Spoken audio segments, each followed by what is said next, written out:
Hello folks, it's August 27th in Venezuela and I'm at a property I'm looking at in Trujillo state that is 531 hectares, so roughly 1,330 acres of land. It used to be a chicken farm. I'm standing in front of an old chicken shed here. You can see the cement. I don't know if you can see the cement. There's the cement, what's left of it. It's been abandoned for 10 years, but unbelievable. The price is mind-blowing. I'm really torn. It's so much land and it's private. It's not no government involvement. 100% private. Here, let's give you the view here. Look at that. So, and I'll give you a shot of what is here. How can I do this way? Try to do this one take. So that is the ridge line, is the property line. So all that mountain there belongs to it. All that mountain over there belongs to it. And you can't see the mountain over here because it's cloudy. But it's basically 10 kilometers of fence line. There's no fence though, but it's a huge property. Like I said, 531 hectares. That's insane. From the road in is 4 kilometers long, the laneway, and it's about 2 kilometers from the fence gate to this housing area, which it's completely done. The house are all overgrown. They've abandoned this place. 2015, the owners left the country, or they had already left the country. It's a lot of it's questionable on what happened here, but it's the people that own it are in Spain, and they've got a person here with a power of attorney to sell it, and they need to get rid of it ASAP. But it's unbelievable here, and there's the wife non-stop talking. But it's absolutely gorgeous though. There's only about 80 hectares of flat land. It's all being terraced in the mountains. It's all mountain. It's you know, 531 hectares of mountainous area. That is only 104 kilometers from my house in Valencia. So it's not like a crazy 7-hour drive to get here. It's about 1 hour and 40 minutes to get here on the mountain road.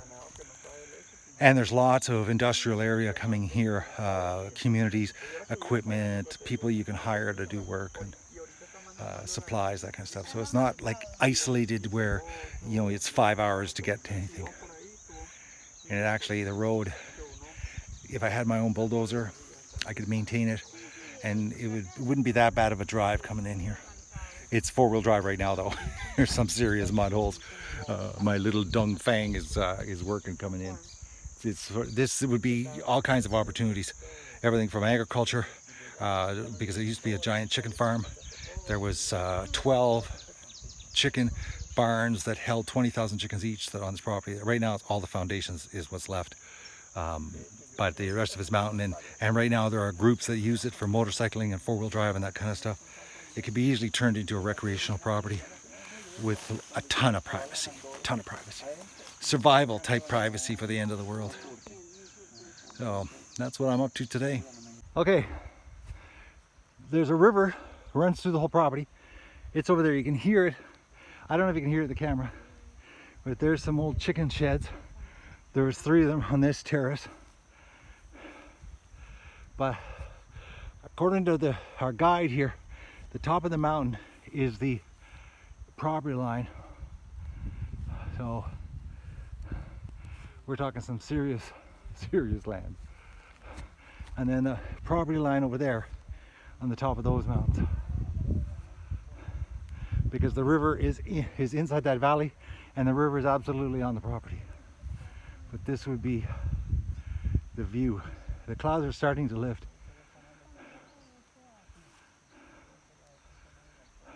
A lot of land. Like I said, it's one of those deals, folks, that I don't know if I would do something, because I would have to spend probably about $200,000 or $300,000 developing it, just to get the road and fix the wiring. It's a 3-phase wire that's coming into the property because it used to be industrial. So the costs would be enormous. by Venezuelan standards to get it running just for a home, not even doing business here. But there's other opportunities for the property other than farming. Like I said, adventure. There's groups, an unbelievable amount of groups at four-wheel drive and motocross in Venezuela. It's a big sport. So that's an option, but it's a lot of land.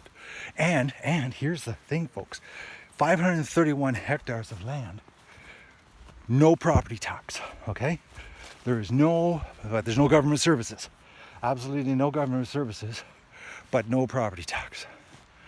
Look at that, almost as far as the eye can see, you would own. Like I'm so torn on what to think here. I got some serious thinking to do, and I gotta act quick because right now there's a Mexican in Texas that is in touch with them, trying to do a deal. So I've got a little bit of a gun to my head to do something because the Mexican in Texas is trying to get his Venezuelan friend to come here and do what I'm doing here today. So it's whoever first draws up an agreement is the first one that's going to get the property. So that's the deal, folks. It's crazy. This is so insane. I can't even imagine. In my life, I could never imagine owning 1,330 acres of land. That's crazy stuff. Like, as a kid, I used to motorcycle on land this big. It didn't belong to me, though. It was a friend of the family that let us. I can see me buying a motorcycle in my near future. Crazy, folks. Like I said, it's only 104 kilometers from my home, my present home. So it's not like I'm driving to Boconó, a 7-hour drive, to get this type of land, this type of privacy. It's so quiet, and the smell, it smells so nice here. And there's monkeys. We already had the monkey encounter. I didn't have a camera, but the red monkeys, about 3/4 of a meter tall. So, unbelievable. Okay, I don't know if the zoom's gonna work here, folks, because it's so far away, but that's all I can zoom in. So basically, there's right there, there's the fence line. The little sticks on the top of that hill, that's the fence line. Looks like about 2 kilometers.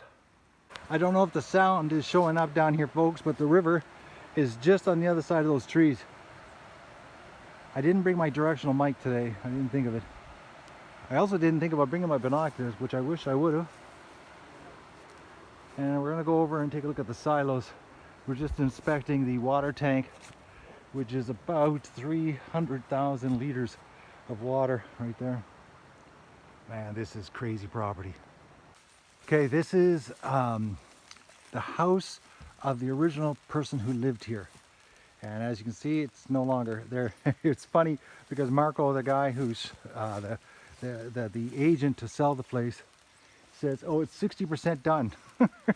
As in 60% not done. But it was a big house in its day.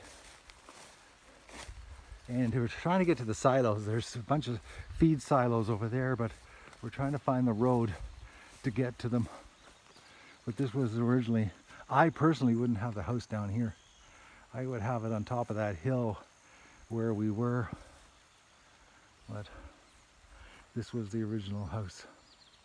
All right, so there's the feed silo just behind the house. We're gonna see if we can find the road that takes us over there. Some pretty nice scenery though. Beautiful, absolutely gorgeous. Everything you see belongs to this property. It's huge. Okay, the silo looks really good, but when you look up inside and bang it, it's just rust. And the same with this one here, it's in bad shape. Unusable. But the chicken sheds, like they're all over the place, these big giant shed, the bases of them. But it looks, well, what it looks like what happened here, actually part of what happened here, is the person that was looking after it when the original owners left to go to Spain, they instantly started stealing everything, and all the structure was cut off with a blowtorch and taken. So originally when they left, it was, you know, completely still a working farm, but the person who was taking care of it for them stole everything, the roofs, anything that could be reused somewhere else got reused somewhere else. But look at that view, eh? It's absolutely gorgeous here. It's unbelievable. Look at that. All of that belongs to the property. You'd have so much fun here. All right, so this is the entrance to the property as we're leaving, and it's a grand total of 3 kilometers into the housing area, or the main house. I'm going to cross this river.